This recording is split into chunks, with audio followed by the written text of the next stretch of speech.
The Prime Minister also at the time holding firm that there is no pandering. He was hitting back at former Prime Minister, the Most Honourable Dr. Hubert Minnis. Minnis recently criticised Davis for suggesting during CARICOM the government would not take immediate action to demolish shanty towns for fear of creating another crisis. But yet, in his national address, put shantytown residents on alert as the government prepares to take decisive action.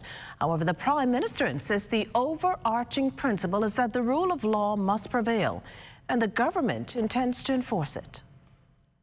I've always said that. There's no pandering or shift of my tone. That's what I've said, and I continue to say that. But I also say that the application of the law would be done compassionately and humanely.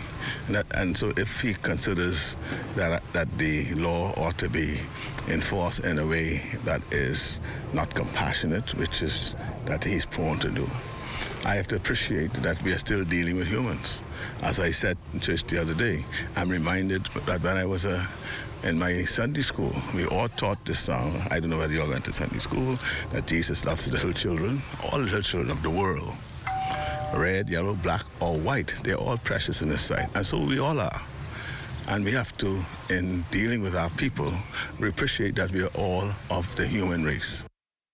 The Prime Minister says that will be done without compromising the country's sovereignty. Furthermore, he stresses that protecting the interest of Bahamians will always be first for him.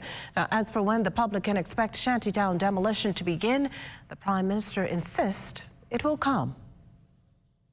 That will come after some preliminary steps have been taken.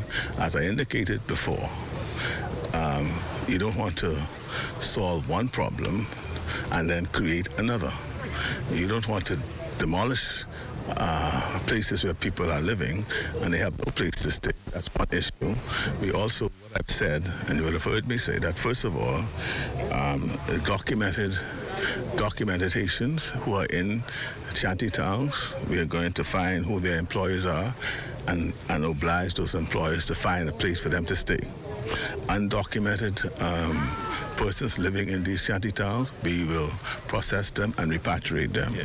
Bahamians who are living in the shanty towns, we'll speak to them and ask them to move out. That's a process. Once that is completed, and that is ongoing as I speak, we've had some operations here in Abaco recently. That is ongoing as we speak. And once all those are settled, then you'll see the towns, the shanty towns being demolished.